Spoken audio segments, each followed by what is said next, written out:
Hello friends, welcome to channel tech M info.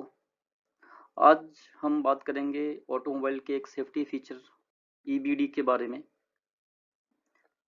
बात करेंगे हम ईबीडी क्या होता है, ईबीडी के मेन कंपोनेंट क्या होते हैं, ईबीडी का वर्किंग प्रिंसिपल क्या होता है और ईबीडी का बेनिफिट क्या होता है।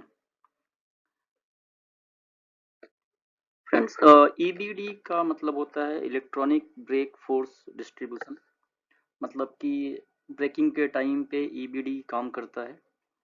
तो आगे बढ़ने से पहले हम एक एनिमेशन से देखते हैं। जब ब्रेकिंग करते हैं तो क्या इम्पैक्ट होता है जिस गाड़ी में ईबीडी होता है और जिस गाड़ी में ईबीडी नहीं होता है। तो फ्रेंड्स, अगर सबसे पहले पहली पिक्चर में अगर हम देखें तो इस गाड़ी में केवल ड्राइवर बैठा हुआ है और ब्रेकिंग पॉइंट जहाँ पे लिखा हुआ है यहाँ से हम ब्रेक अप्लाई करते हैं तो ब्रेकिंग डिस्टेंस एक सर्टेन डिस्टेंस पे जाके गाड़ी रुक जाती है। सेकंड, अगर हम देखें जिस गाड़ी में ईबीडी लगा हुआ है और उस गाड़ी में लोग बैठे हैं या गाड़ी में लोड लगा हुआ है तो भी सेम डिस्टेंस पे जाके गाड़ी रुक जाती है। क्यों? क्योंकि इसके अंदर इलेक्ट्रॉनिक ब्रेक फोर्स डिस्ट्रीब्यूशन काम करता है।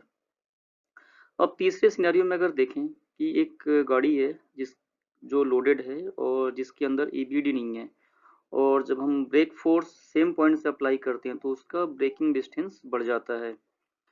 तो फ्रेंड्स, ये मेन बेनिफिट होता है ईबीडी का कि आपको गाड़ी की में स्टेबिलिटी मिलती है जब आप ब्रेक अप्लाई करते हैं और दूसरा ब्रेकिंग डिस्टेंस कम हो जाता है।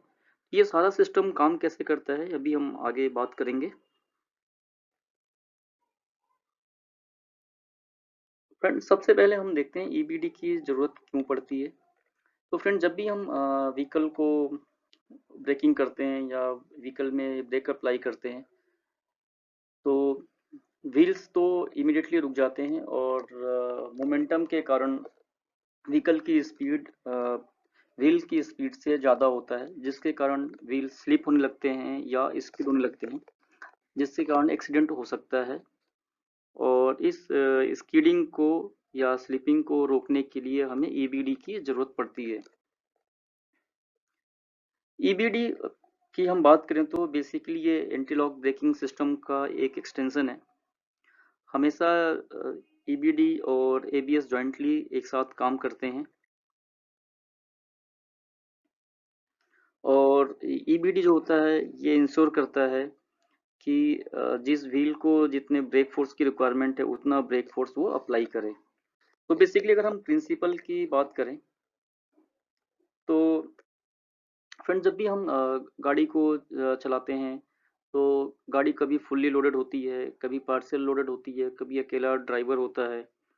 तो हर एक व्हील पे हमें सेम अमाउंट में ब्रेक फोर्स की ज़रूरत नहीं पड़ती है और जिन गाड़ियों में ईबीडी नहीं होता है उनमें जब भी हम ब्रेक अप्लाई करते हैं तो सेम अमाउंट पे ब्रेक फोर्स अप्लाई होता है जिसके कारण जिस व्हील पे लोड नहीं होता है वो जल्दी रुक जाता है और जिस व्हील पे लोड होता है वो स्किड होने लगता है जिसके कारण व्हीकल की स्टेबिलिटी अफेक्ट होती है।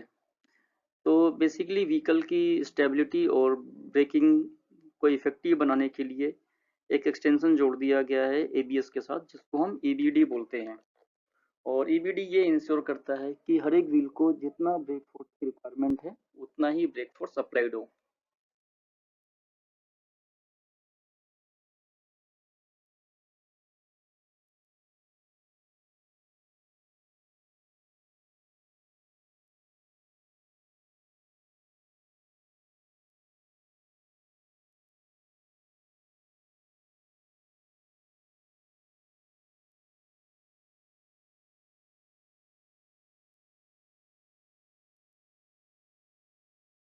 फ्रेंड्स, बात करते हैं मेन कंपोनेंट की।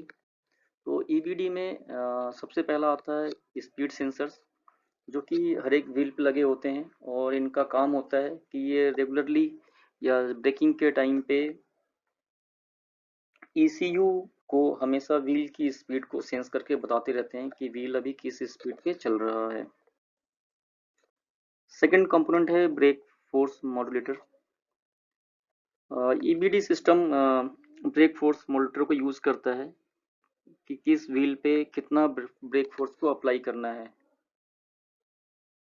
देन थर्ड और सबसे इम्पोर्टेंट कंपोनेंट है ईसीयू, इलेक्ट्रॉनिक कंट्रोल यूनिट।